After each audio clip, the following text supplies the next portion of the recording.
러시아를 대표하는 천재 시인이자 러시아 군대 문학의 창시자라 불리우는 분이 계십니다. 알렉산드로 푸시킨이라는 분인데요, 그가 쓴 유명한 시가 있습니다. 혹시 여러분은 뭔지 아실까요? 네, 곳곳에서 들리네요. 삶이 그대를 속일지라도 라는 시입니다. 삶이 그대를 속일지라도, 삶이 그대를 속일지라도 슬퍼하거나 노여워하지 말라. 슬픔의 날을 참고 견디면 기쁨의 날이 오리니, 마음은 미래를 살고 현재는 늘 슬픈 것. 모든 것은 순간에 지나가고 지나간 것은 다시 그리워지나니. 이 시는 푸시킨의 시 중에서도 가장 널리 알려져 있는, 대중들에게 가장 사랑을 많이 받는 시입니다. 인생의 깊은 좌절로 비록 지금은 쓰리고 아프지만 그 슬픔을 잘 참고 견디면 반드시 기쁨의 날이 오게 될 것이라는 희망적 메시지를 전해주는 그런 시이지요. 사랑하는 성도 여러분, 여러분들에게도 이 시의 제목처럼 삶이 여러분을 속인 일들이 혹 최근에 있으셨습니까? 오늘 본문에서의 바울이 그렇습니다. 바울에 대한 오해의 소문이 예루살렘뿐 아니라 예루살렘 교회까지 퍼지자 야고보 사도와 장로들이 깊은 근심에 빠지게 됩니다. 이에 야고보 사도는 나실인 서원을 한 가난한 4명의 서원자들과 함께 성전에 올라가 율법에 명시된 결례를 공개적으로 행함으로 바울에 대한 오해와 거짓을 해결할 것을 이 야고보가 제안을 했죠. 이 제안을 바울이 흔쾌히 받아들입니다. 이렇게 해서 이 큰 갈등과 위기를 넘기는 듯 했습니다. 그런데 정말 우려했던 일이 결국 터지고 맙니다. 심지어 폭동까지 일어나 바울은 대단히 큰 위험에 빠지게 됩니다. 과연 이 사건의 전모는 무엇이고 오늘 본문의 말씀을 통해 말씀하시려는 하나님의 음성은 과연 무엇인지 우리 다 같이 귀 기울여 듣게 되기를 간절히 소망합니다. 첫 번째 따라하겠습니다. 최선의 노력에도 최악의 결과를 볼 수 있습니다. 앞에서 이미 말씀드린 바대로 바울은 자신에 대한 오해의 소문으로 예루살렘 교회가 난처해지자 야고보 사도의 제안을 받아들여 결례를 행합니다. 바울은 나실인 서원의 절차에 따라 결례를 행하고 일정 기간을 보낸 후에 마지막으로 제사장에게 찾아가 서원 기간이 끝났음을 공식적으로 신고하려 했습니다. 사실 바울도 그렇고 예루살렘 교회 지도자들도 그동안 소가리를 많이 했었기 때문에 이 일을 계기로 모든 어려움이 끝날 것이라 기대를 했던 것입니다. 그런데 전혀 예상치 못한 일이 터지고 말지요. 27절입니다. 시작. 그 이레가 거의 참에 아시아로부터 온 유대인들이 성전에서 바울을 보고 모든 무리를 충동하여 그를 붙들고, 아시아로부터 온 유대인들이 성전에서 바울을 보더니 광기 어린 자들로 돌변하면서 폭동을 일으키고 있는 것입니다. 아마 이 아시아에서 온 이 유대인들은 구체적으로 에베소에서 온 디아스포라 유대인일 것이 확실합니다. 왜냐하면 바울을 바로 알아보는 것과 그리고 에베소 교회 지도자인 드로피모를 또한 알아보는 것을 볼 때 그런 추측을 하게 되는 것인데요, 28절과 29절 상반절입니다. 시작. 외치되 이스라엘 사람들아 도우라. 이 사람은 각처에서 우리 백성과 율법과 이곳을 비방하여 모든 사람을 가르치는 그 자인데 또 헬라인을 데리고 성전에 들어가서 이 거룩한 곳을 더럽혔다 하니, 이는 그들이 전에 에베소 사람 드로비모가 바울과 함께 시내에 있음을 보고. 이들이 뭐라 외치며 선동합니까? 바울이 각처에서 유대인과 율법을 비방했고 부정한 이방인을 성전에 데려가 거룩한 성전을 더럽혔다고 충동질을 하고 있습니다. 그런데 여러분, 솔직히 이 말은 악의적인 거짓말입니다. 이들이 말한 것처럼 바울은 각처에서 유대인과 율법과 성전을 비방하며 가르친 적이 없습니다. 더욱이 이방인을 데리고 성전에 들어가지도 않았습니다. 그럼에도 무리들은 열성 유대인들의 선동에 휩쓸려 광분하며 이 폭동에 함께 참여하고 있는 것이죠. 바울의 입장에서, 그리고 예루살렘 교회 지도자들의 입장에서는 지금 모든 것이 크게 꼬여버린 상태입니다. 바울은 예루살렘 교회 내에 돌고 있던 오해의 소문을 불식시키고자 야고보의 제안에 따라 결례를 행한 것 뿐인데, 최선을 다한 노력의 결과가 최악의 결과로 돌아온 것이죠.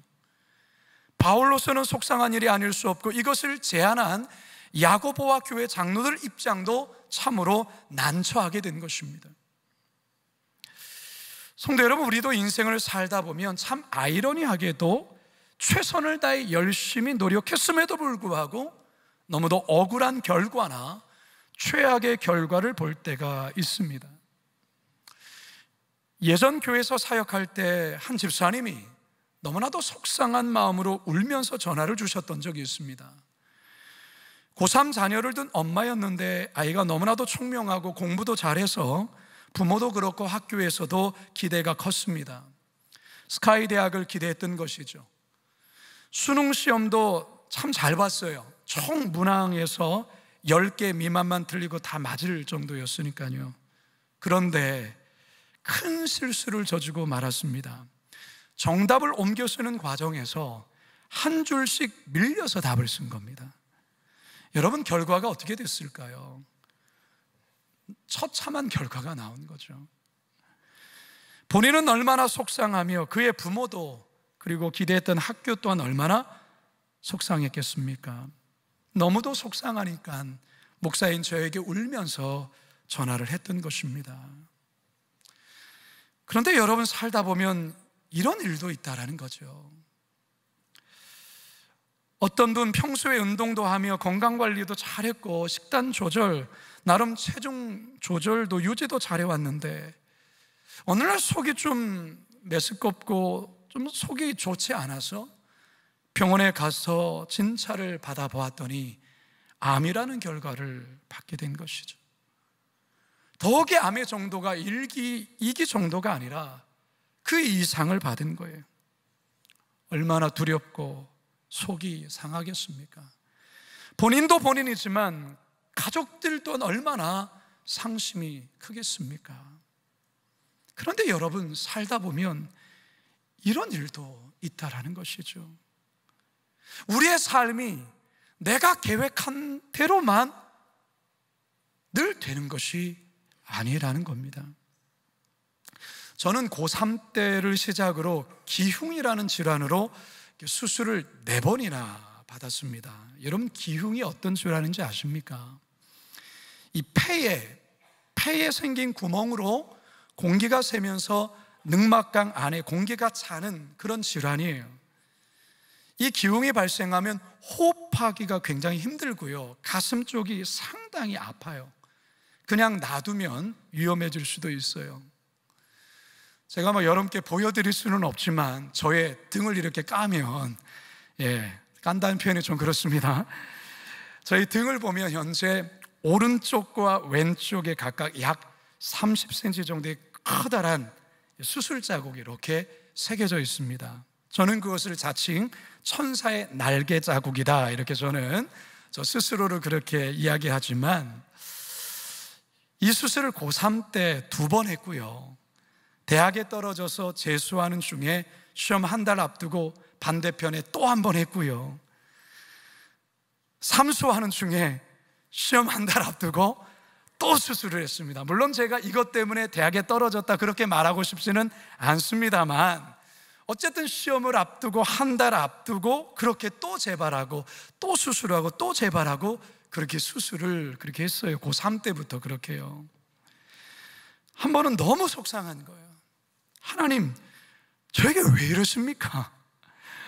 왜 시험 한 달만 앞두면 왜 이런 일이 자꾸 저에게 생기는 겁니까?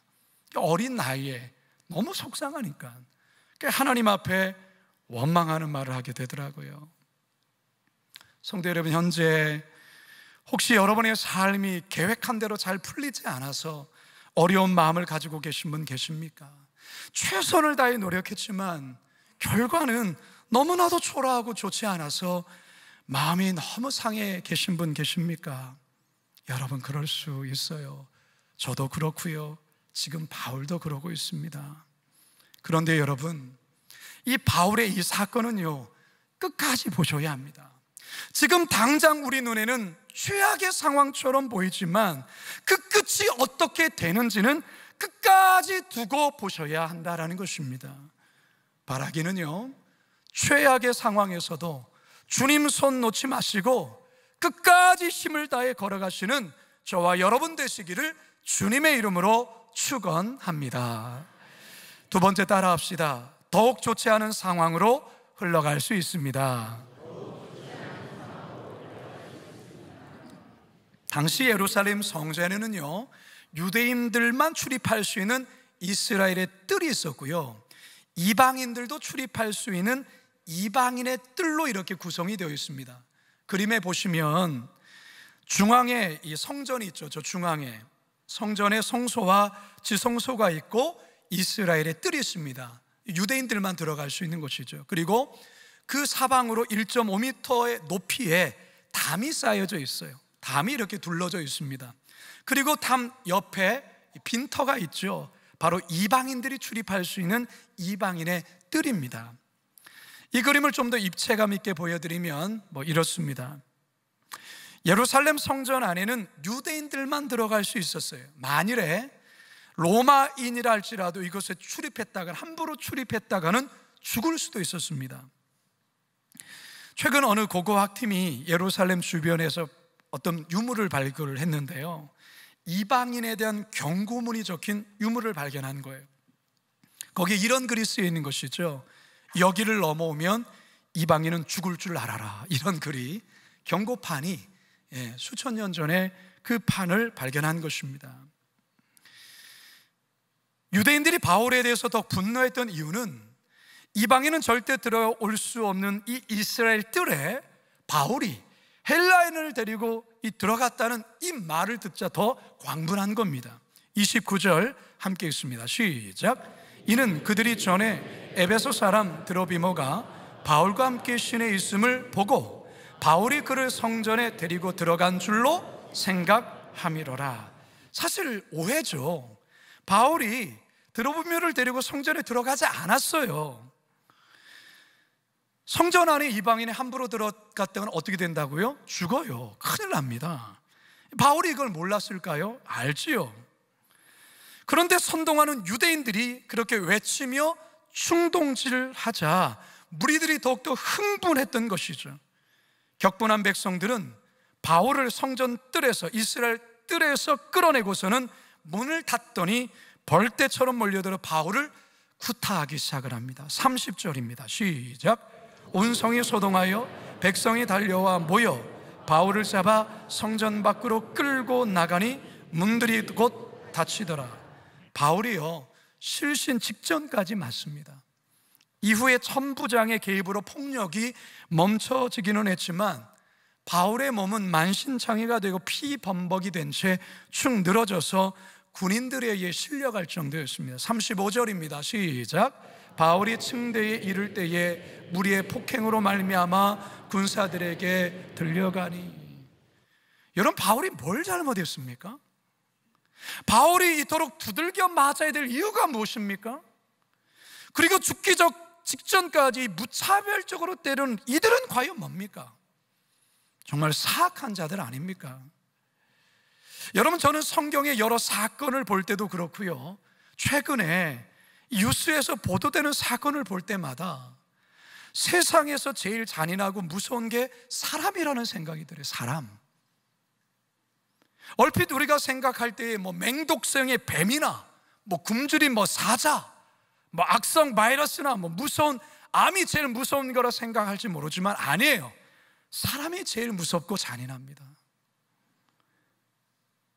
그렇다면 여러분, 이처럼 바울이 사악한 자들에게 둘러싸여 무차별적으로 폭행을 당하기 시작할 때 하나님이 당장에 개입하셔서 바울을 보호해주고 도와줘야 되는 것 아닙니까?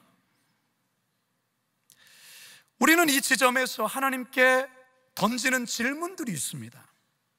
분명 하나님은 살아계시고 전능하신 하나님이신데, 지금 나는 당장 급한데, 지금 당장 도움이 필요한데 하나님은 지금 당장 나를 왜 도와주시지 않는 걸까 하는 질문과, 때로는 인생을 살아가면서 하나님을 향한 섭섭함이 올라올 때가 있어요. 때론 북한 정치범 수용소에서 고통받는 지하교회 성도들이 이야기를 들을 때, 때론 선교지에서 크리스찬인 이유로 고문당하고 심지어 죽임을 당한다는 소식을 들을 때, 때론 정말 착하고 선한 일을 많이 하시고 충성되신 분인데 갑작스러운 암 선고를 받거나 또는 갑작스러운 사고로 세상을 떠났다는 소식을 들을 때 하나님을 향하여 why? 왜? 라는 반문을 하고 싶을 때가 있어요. 목회자로 살면서 가장 고통스러울 때가 언제냐? 너무나도 충성되고 온순되고 교회를 위해서나 어려운 이웃들과 가난한을 위해서나 하나님 나라를 위해서 귀한 삶을 들여 사셨는데 어느 날 갑자기 사고로 세상을 떠났을 때, 때로는 그의 자녀가 갑작스럽게 세상을 떠나 장례를 치르게 될 때, 오랜 질병 치유를 위해 많은 이들이 함께 기도하며 기도했건만 결국 세상을 떠나게 될 때, 저는 목회자로서 너무 고통스럽고 한없이 슬플 때가 있습니다. 목회자로서 한없는 무기력감을 느끼기도 하고요, 아무것도 할 수 없는 나약한 목회자는 느낌을 떨쳐버릴 수 없습니다. 그 누구에게도 어떤 말로도 어떤 위로도 그 누구에게도 하기가 힘겨워져요. 기도하기조차도 버거워집니다. 그런데 여러분, 때론 하나님의 침묵이 길어질 때, 지금 당장 도우시지 않는 하나님이 야속하게만 느껴질 때도 있지만, 부정할 수 없는 분명한 사실은 하나님은 여전히 살아계시고, 하나님은 여전히 신실하시고, 하나님은 여전히 선하신 하나님이라는 사실이죠. 그분은 여전히 우리를 사랑하시고 나를 위해 자기 몸 버려 십자가에서 그 고통을 받으시며 죽으셨고 나를 구원하셨다는 이 사실은 영원히 변치 않는 진리입니다. 그렇기 때문에 때론 이해할 수 없는 상황 앞에서 왜 주님 나를 지금 이 구렁텅이에서 당장 나를 구하지 않으시는가? 왜 하나님은 침묵하시는가?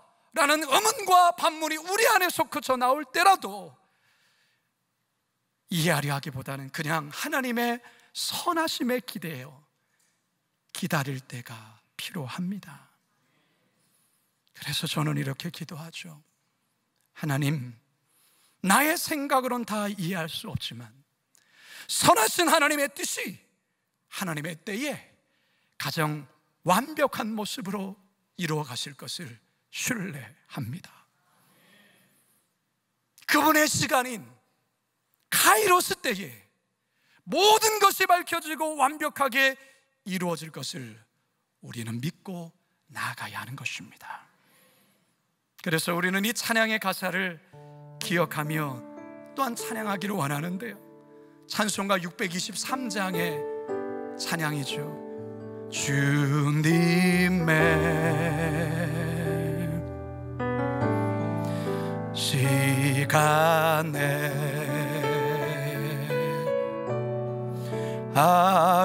아름답게 모든 것 변하리.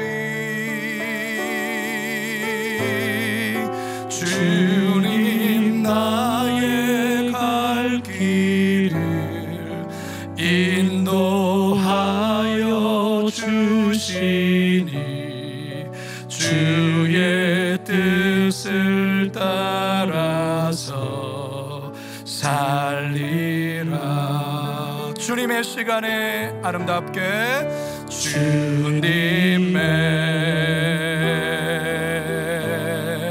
시간에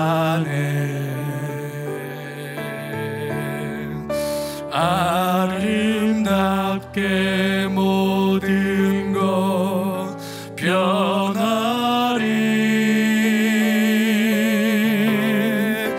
나의 정성 다하여 주를 찬송하오니 주의 뜻을 이루어 주소서. 상황이 더 나쁜 상황으로 나아갈지라도 신실하신 주님의 약속과 주님의 은혜를 끝까지 붙잡으심으로 이 믿음의 길 계속 잘 걸어가시기를 주님의 이름으로 축원합니다.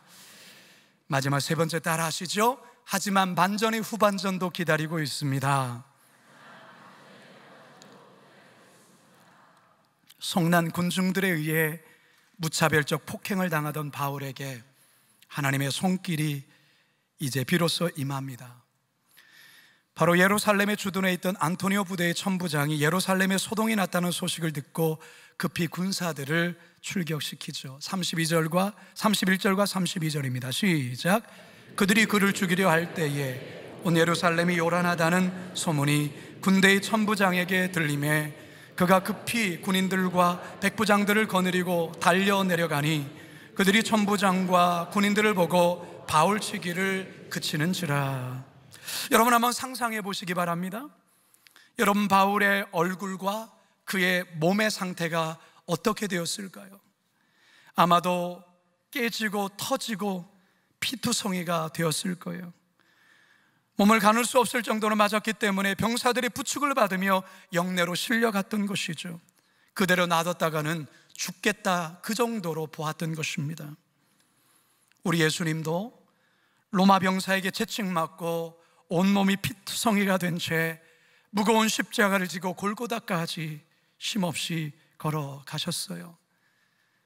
바울의 모습은 어쩌면 우리 예수님의 모습과 유사하다는 생각이 듭니다. 성도 여러분, 여기서 우리는 한 가지 생각해 볼 것이 있습니다. 지금 바울이 이처럼 죽음 직전까지 내몰린 것이 야고보 사도와 예루살렘 교회 장로들이 계획을 잘못 짜서 이렇게 된 걸까요?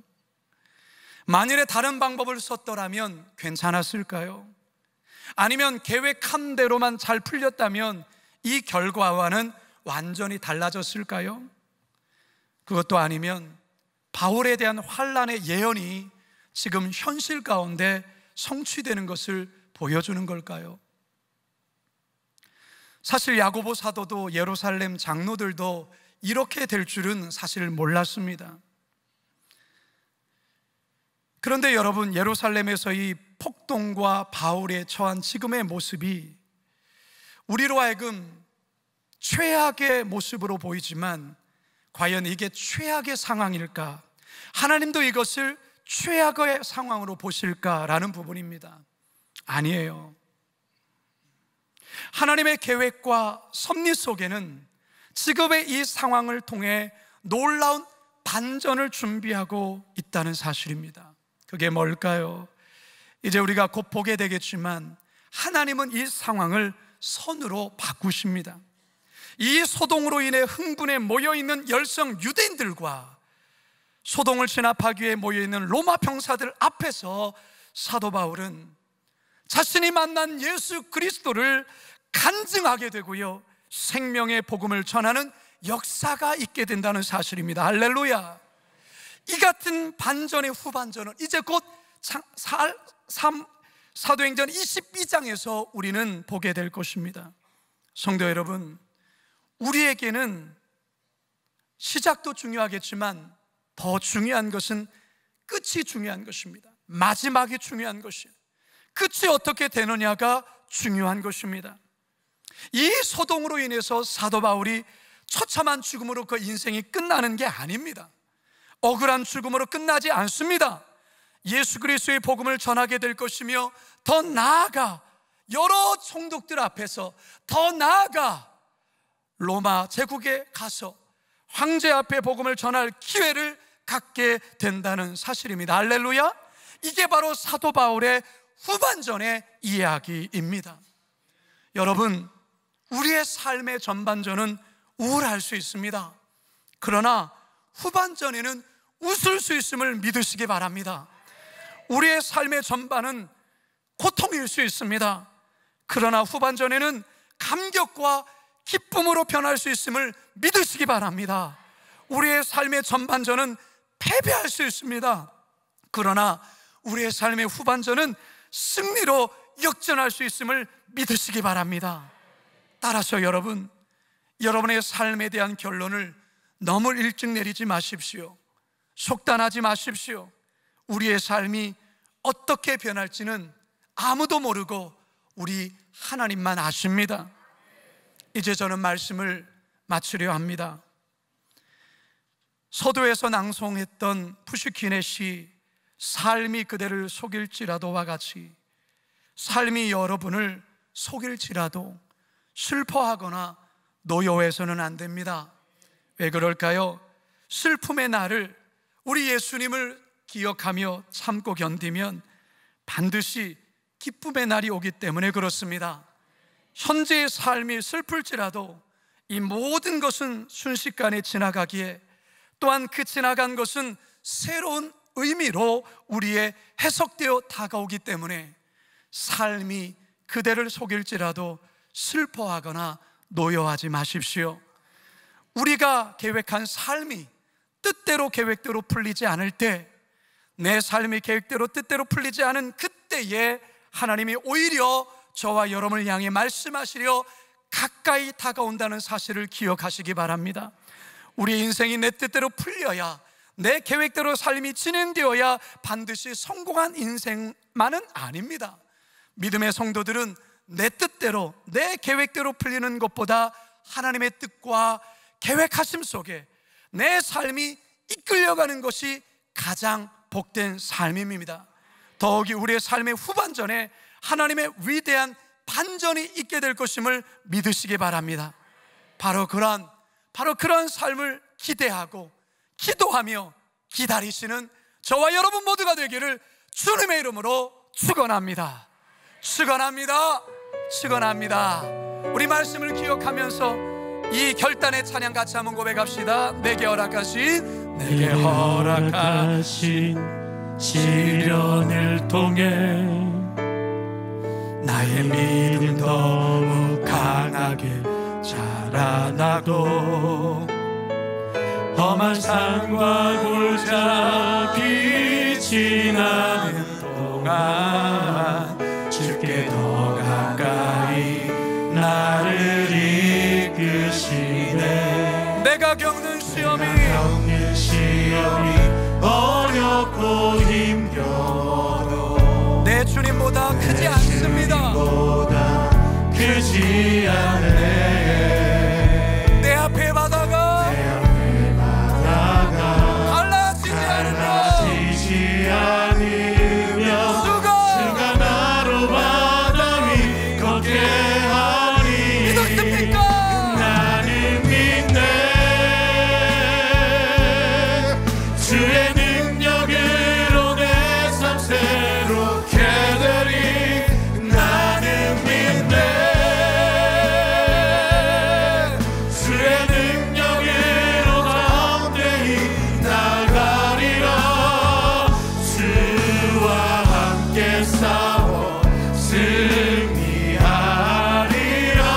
날마다 믿음으로 나 살아가. 우리 다리에서 다 일어서겠습니다. 내게 허락하신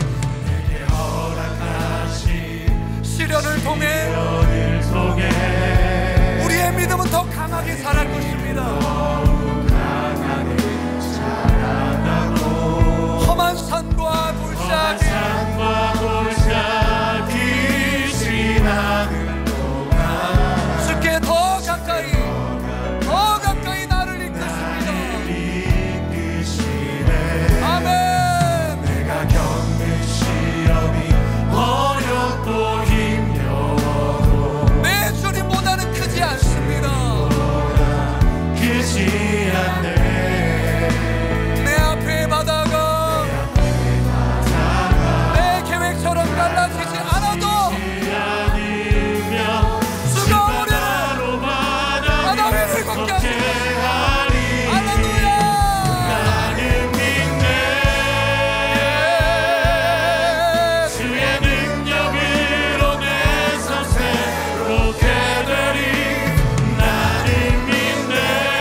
성도 여러분, 삶이 우리를 속일지라도, 삶이 내 삶이 계획대로 풀리지 않을지라도 여러분, 깊은 절망 속에 빠져만 있으면 안 됩니다.